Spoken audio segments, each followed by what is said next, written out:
enfin, j'ai fait le passeur de montagne. Le passeur de montagne, cela veut dire qu'il fallait franchir les Pyrénées. Nous sommes à Varilhes, où Jean Benazet s'installe comme mécanicien en 1928. Au temps du Front populaire, il est élu conseiller municipal dans une municipalité d'Union de la Gauche avec le maire Louis Siret, un des futurs déportés de Varilhes. Au volant de sa Prima 4 à gazogène, Jean Benazet arpentera bientôt les routes de la plaine et de la montagne d'Ariège au service de la résistance. Les passages les plus durs eurent lieu en 1943.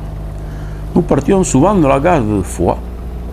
Mon trajet passait ensuite par la route départementale numéro 17, dite route de l'évasion, ainsi nommée car elle n'était pas contrôlée par les Allemands.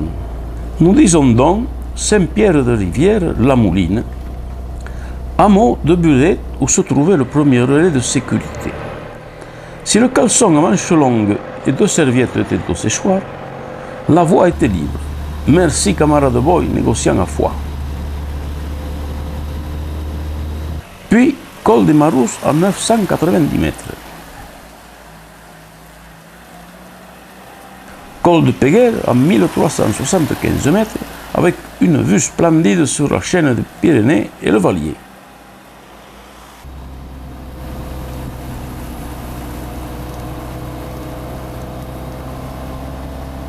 Massat. Ici, prendre à gauche sur la place de l'église, vers l'étang de Lers. Le village du port était le dernier rendez-vous des jeunes qui voulaient passer la frontière et en même temps le deuxième relais de sécurité au café de Michel Sutras.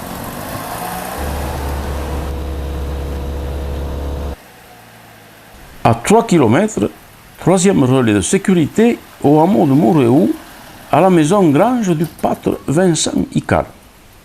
Ici s'arrêtait la route et je garais ma voiture.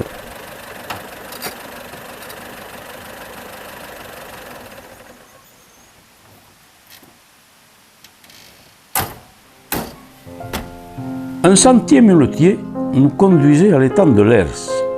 Un peu avant l'étang se situait le quatrième et le plus important relais de sécurité, à la cabane Bastard, habitée par le pâtre Garavet, ancien combattant de 14-18. Il était bien placé pour surveiller les patrouilles des douaniers allemands, car sa cabane était le rendez-vous des pâtres du port de Lers et du col d'Agne. En cas de danger, j'étais prévenu par une fumée. Si vesi une bugassado, amagoté.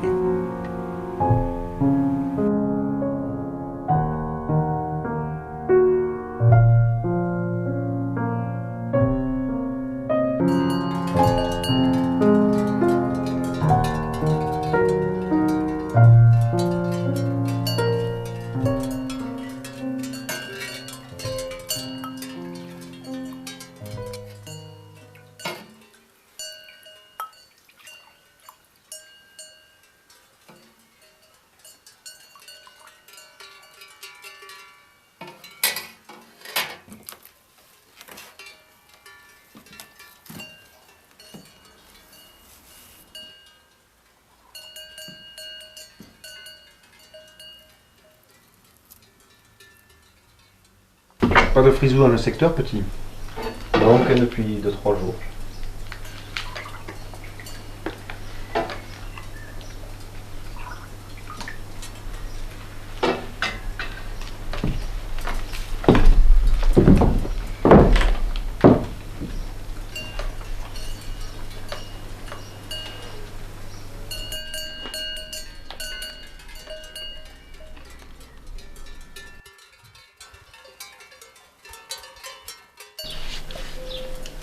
Bon, il va falloir y aller, le chemin est encore long. Allez!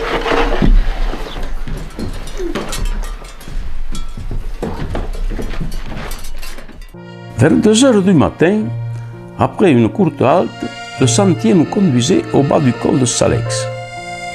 Nous longions l'étang de la Banque et vers 5 heures, nous étions au-dessus du Garbetou. L'étang du Garbet était atteint au lever du jour.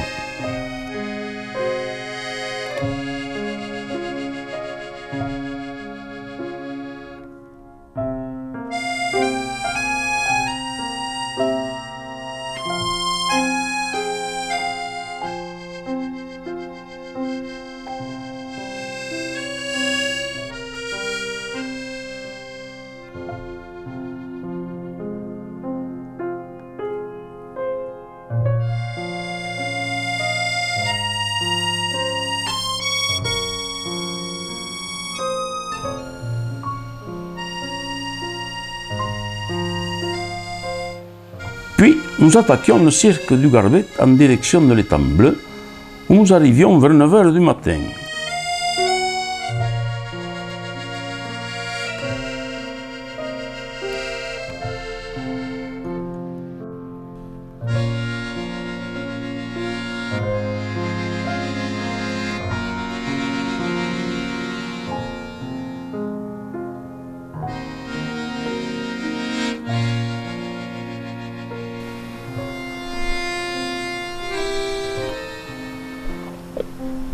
La voie est libre, on va y aller.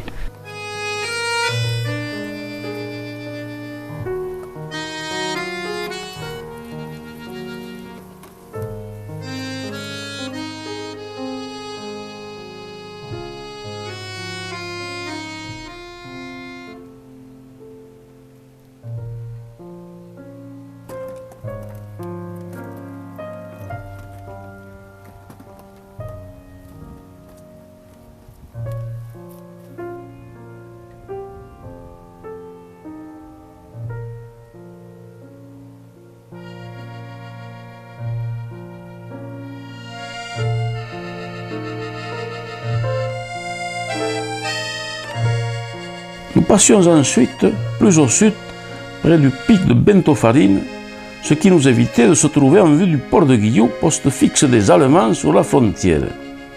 Des patrouilles montaient souvent depuis Aulus avec des chiens loups. Après avoir contourné vers l'est la pointe des Trois-Comtes, nous parvenions enfin au col frontalier de Montecourbas. C'était le terminus. Il était environ 14 h 30 et nous avions marché 18 heures en montagne.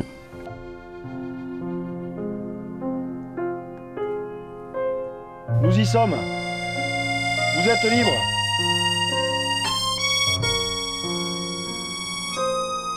Il ne faut pas oublier que ces pauvres jeunes portaient souvent de simples souliers de ville et que leurs provisions étaient maigres en ces temps de restriction.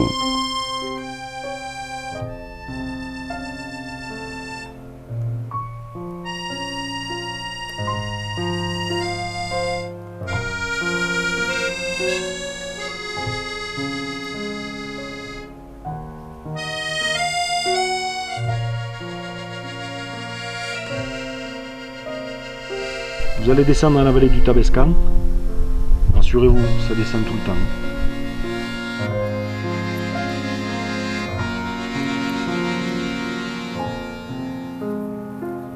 Il fallait voir avec quelle émotion nous nous quittions au col de Montecourbas. C'était certainement le moment le plus difficile pour moi.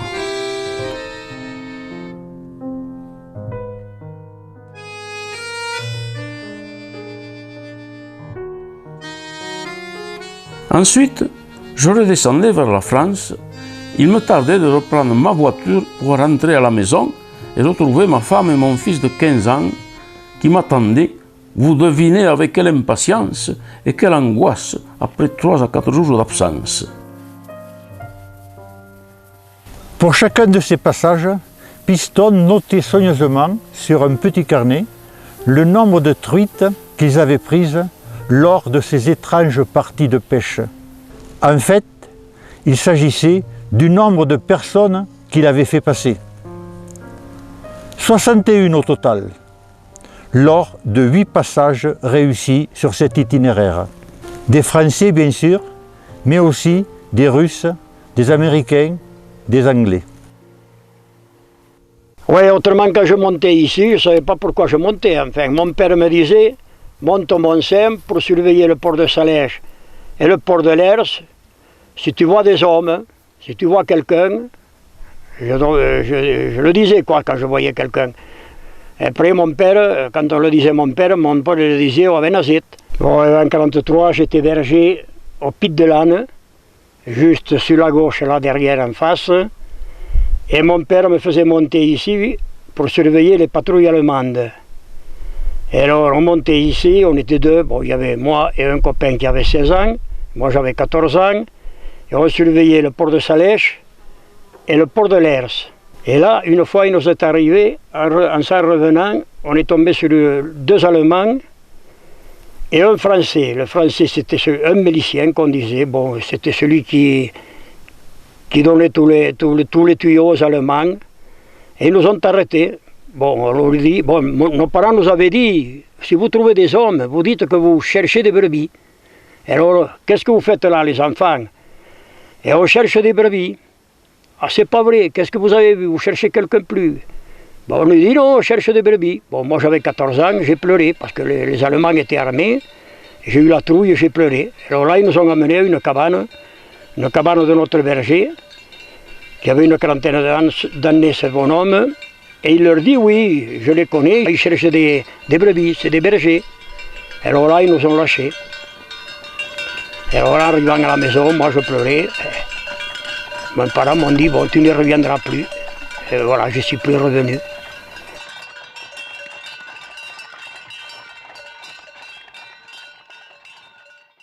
Le 13 juin 1943, pour son 9e passage, c'est l'échec. Une partie du groupe de 18 jeunes qu'il conduisait ce jour-là est arrêtée par les Allemands près de l'étang du Garbet. Grâce à sa bonne connaissance de la montagne, Piston réussit à leur échapper, ainsi que 2 jeunes évadés. Les autres seront torturés, puis déportés. Certains reviendront de la nuit et du brouillard, d'autres non.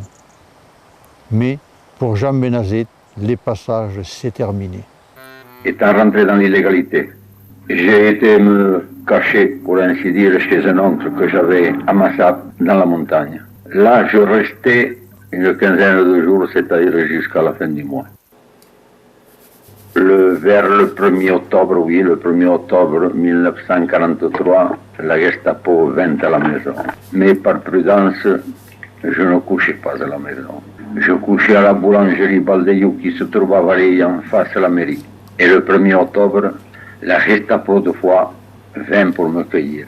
Étant dans cette maison, je fus averti et vers les 6 heures du matin, je pris un sac dont j'en mis plusieurs dedans.